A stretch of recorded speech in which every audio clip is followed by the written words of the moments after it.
Hello everyone, I'm Wendell Jones and welcome to another edition of our program, the platform, our weekend edition.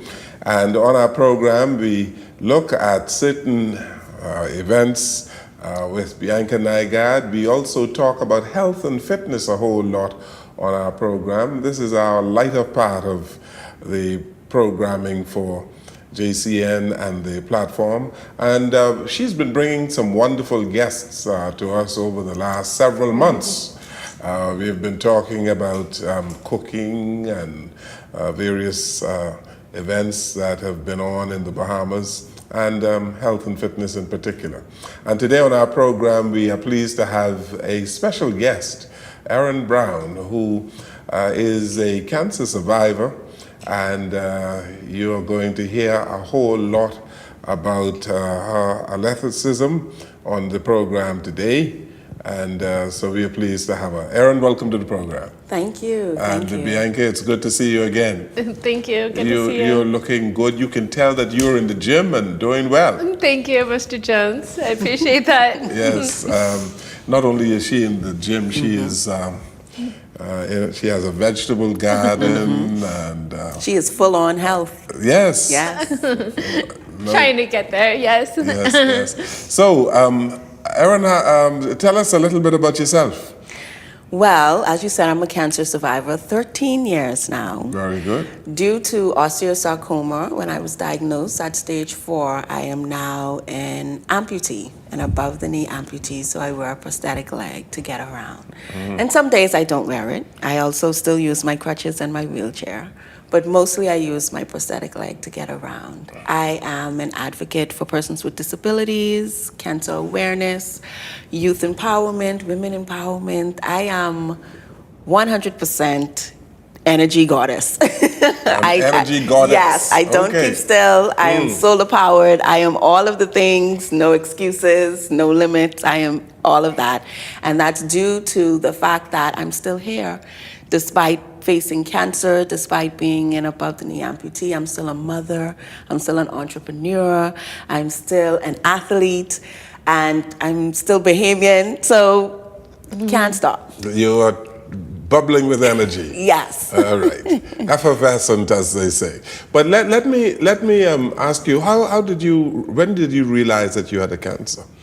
Well, I was diagnosed in April of 2004, and prior to that, I had an injury where I slipped down some stairs in college and I fractured my knee. Now, during that time, they saw a cyst that the fracture went through. It was like a bubble that seemed to have been split, and they said it was a cyst. And don't worry about it, it'll go away.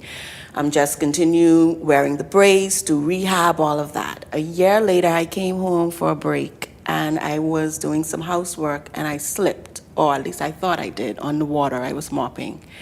And I couldn't walk for the next 2 weeks. I couldn't put any pressure on my leg. I didn't know what was going on. So when I went to the doctor and they did an x-ray, he immediately sent me to do an MRI. And from the MRI, he said, you need to go away immediately. And I've already contacted the doctors at Jackson. You need to get there. They have your documents. Here's your MRI. Go. And at that time, I thought nothing of it. I just said, oh, wow, I slipped and I really did it this time. And I figured I had to do a surgery that we just couldn't do here. You know, I had all these optimistic thoughts in my head of what was going to happen.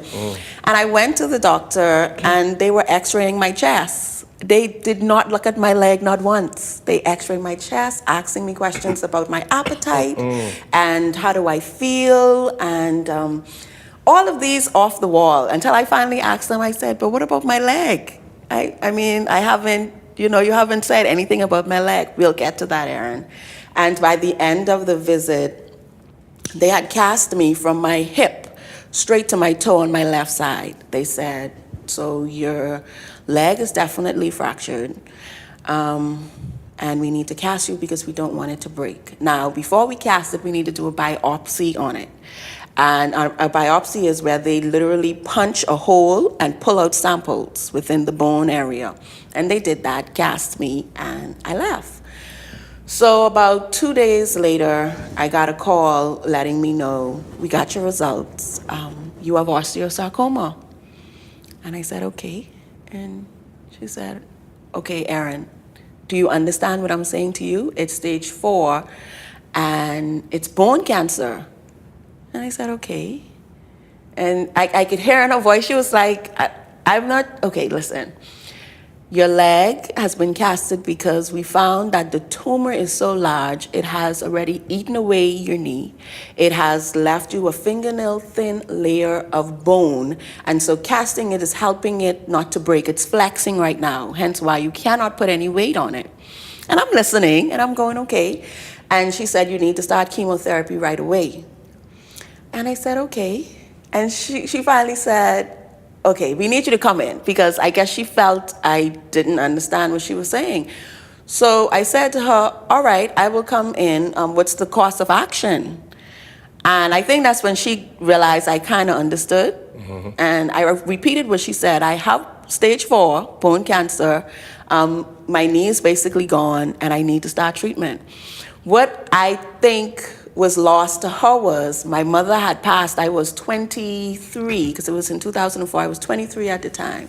My mother had passed from lupus from I was 17. I watched a healthy woman just became bedridden and couldn't do anything with herself. So I had experienced all of these things at a very young age. And in my mind, I felt if we had a plan of action, then everything was going to be okay. So I understood what it was, but I was like, okay, there's resolution there. What can we do? So went in, immediately got a port put in, and I started chemo. Within 24 hours, I did all my EKGs to test my heart and all of that, and I started chemotherapy right away. Yeah. So that's how I initially found out. Wow. Yeah. And so the cancer was in the knee? The cancer had already obliterated the knee. The knee was gone. Okay. It had now spread it to my muscles. Okay. And the reason why I really had no clue what was going on, because I was an athlete, I never really had any fat. I've always had very high muscle density. So even though the area was hard, per se, or more rigid, I thought it was muscle. I didn't see the difference. I never saw the difference in it. So this stage 4 cancer was restricted to this one leg? Yes. Yes, and this is why they x-rayed my lungs, because for the magnitude, as big as the growth was, they expected it to be everywhere else. Yeah. And so when they said to me, and they x-rayed me and they were asking me all these questions, they were actually expecting me to have different answers. And because everything was no, I'm fine, my appetite is fine, I came home. I was an athlete inside school. I played volleyball, swam, track and field, and I still was playing that up until the date I came home for a break. Wow. So I clearly had go to? West Virginia State University in Institute, West Virginia. And what did you do? Business management. I did business management, and I was in my junior year going into my senior when I came home on a break. So I initially had to withdraw in order to do treatment. Yeah. And so going through and dealing with having to do the chemo, and everyone just looking at me, she's saying, you know, you're very, very lucky. You're very, very, and they kept saying that to me every day, you're so lucky. And at one point I had to say to them, no, I'm blessed. I am blessed for it to be, from what you're telling me, I shouldn't actually be sitting here talking to you. And we should not even have a course of action other than saying, live out your days as best as you can. And we are now moving forward in a treatment. So I never had a doomsday view. And I honestly and truly believe it was because of the events prior to this, me with my mother being sick, passing when I was 17, me being there for every moment of that, prepared me for when it was my turn. Because at this time, my son is now 6 months old. And so I'm a mother now. At the time when I was diagnosed, he was 6 months old. And so all of these thoughts came to my mind. I started to think about my mom. I started to say, wow, is this how she felt? Because I immediately thought about him. I was like, okay, he's 6 months, Erin. You gotta get through this. You gotta push through it. And it was by far not easy. Immediately, I've always had a full head of hair. Anyone who knows me, this is the new Erin I for see. the past 13 years. I see. I've always had a lot of hair, refused to cut it. If I cut it, it was always because I had to. And now I am here with a bald, shiny head. Take me to before your diagnosis. You had pains in your legs. Never had pains. Not an ounce of pain. No pain, no soreness. I was still training. I was still going to practices regularly. I was still competing regularly. I was the student government president at the time, so I was active in rendering service in the community and having office hours and meetings. I was a regular student. So with stage 4 cancer, you didn't have pain at all, and it wasn't until you slipped down some stairs. It wasn't until I slipped at home mopping that you was made aware yeah. that I had stage 4. That's amazing. Yes. Now, when you had to, your leg had to be amputated. Give me the psychological frame that you had. Well, I'm sure by now you can tell I'm not the regular. I'm not the regular thinking-minded person. Well, they had said after doing chemo, and we checked to see if it had shrunk or if it had grown, we'd have made a decision if we would do surgery. They never once mentioned amputation. It was always we will replace the bone, we will replace the knee. There's all of these other things that are available, Aaron, don't worry about it. Fine. Now it's time for the surgery. I didn't have any insurance. I lost that when I had to withdraw out of university because my insurance was tied into going to college. So we had to raise funds for the surgery. And knowing that, I called the day before my surgery was scheduled to confirm to them, my father is coming with the money. Are we still having the surgery? I wanted to reassure them so that they didn't cancel. So when I said that, the lady on the phone said, surgery, are you referring to amputation? And I said, no, it's surgery. And she said, who am I speaking to? And I said, Erin Brown. And she hung that phone up on me. And when she did that, I sat there bewildered, like, okay, they never said amputation. What's going on? So I called the office back and I asked the attending, what's going on? I'm now hearing the word amputation. And he was like, oh, we'll discuss it when you come in tomorrow morning for the surgery. I'm sorry, that didn't sit well with me. I immediately called my father and I told him, I said, Dad, when you come tomorrow, there might be a change of plans. I need to let you know that they're talking about amputation now.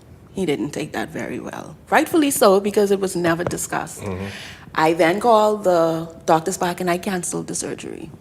And I said, I would rather sit down and meet with y'all. Because at this time, it has been a year in, I'm about 24. And I was really, really flawed that where are we going? I was starting to feel like when persons are doing treatment and you would hear persons who are dealing with cancer or any type of illness feeling like a guinea pig. Like they want to try all these experiments on you and they want to be the first to say they've done it and it was successful. And that's the feeling that I had. And I said, I need to sit down and speak with them. And when I did, they explained to me that it would have been exploratory surgery because they would wanted to go in and see what's going on and if they could have replaced it. And if they could not, then they would have amputated. And I said, well, what is the chances of not getting it amputated and just replacing it? There's a probability that it will move to the bottom half of my leg if I don't get an amputation. So I sat there and I listened to them. And after a while, I honestly just heard womp, womp, womp while they were talking. And I said, okay, so this is what we're going to do. I am going to sign out. Thank you so much for all that you have done. Thank you. I've never been to the hospital this much. I've never been poked and prodded this much. This has definitely been an experience that they honestly made it very, very doable. I was able to wrap my head around it, but I would like my records and I'm gonna go. And they were like, well, what's going on? What do you mean you're gonna go? I said, I don't trust you anymore. I told him, I said, I don't trust you. The fact that I'm 24 and you were not able to have this conversation with me before, and I was going to wake up to possibly have no leg, no one should experience that. No one should experience that. That should not be a practice. And I'm not going to do it. And I signed my stuff and I got all my paperwork. So now I'm sitting in front of him with my crutches, a cast from my hip to my toe. And now I'm standing up, and every available space that you see between my arms and my crutches is filled with my files. I'm talking about my paperwork, my x-rays, my films, everything. They gave me all of it. And I'm stumbling down, taking my time, dropping things down the hallway. And a gentleman stopped me and said, well, actually, he raced past me first. And he came back and said, Erin? And I said, yes. And he introduced himself as Dr. Pritchard, and he's the director of osteosarcoma for Jackson, and he heard that I was leaving. And I told him yes, and I explained why. And he said, well, I would like to offer to do your surgery for you. And I said, well, why would I take that offer? He said, well, it's a teaching hospital, and your case is very special. Your case is very unique because as large as that is, it has went to no other place in your body. And it would be a great test study for the students. And I was okay with that. I said to him, okay. And he said, and one other thing, it'll be free. And I went, what? And the thing that really did it for me was when he said that, I thought of my dad. Because it was like really stressing him out. My mom had passed, I'm the baby. We're trying to make ends meet. And I said, yes. I said, can you take these? Can you grab all of these things? And he did. And about 6 months later, I had the surgery. So I opted for my amputation. I told them I am going to do the amputation. Yeah. But the amputation was necessary, wasn't it? If they went in and they realized that they would not have been able to replace it, yes, it would have been necessary. Because it would have spread. There's a probability that it would have spread, but they would have made that decision if they would have taken the chance to replace it or just amputate it. And when they amputate, they go about an inch or so higher into healthy tissues so that everything would be gone.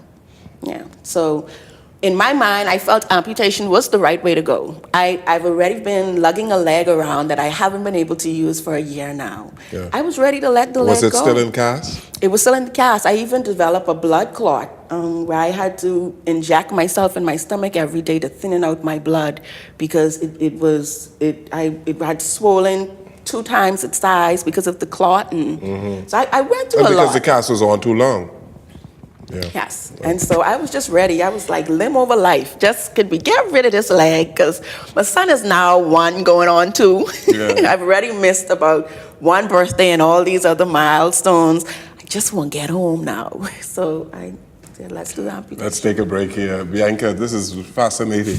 I see that you were just sitting down in awe as she spoke. Eh? Oh, yes. Erin's my friend, and I've heard her story before, and she's a great inspirational person. No question. No question. Let's take a break here. And we're speaking with Erin Brown, who's an amputee, as you can tell. And we're going to talk about her involvement in athletics. She is training for a special game, eh? Paralympics. The Paralympics. We take this break, we'll come right back.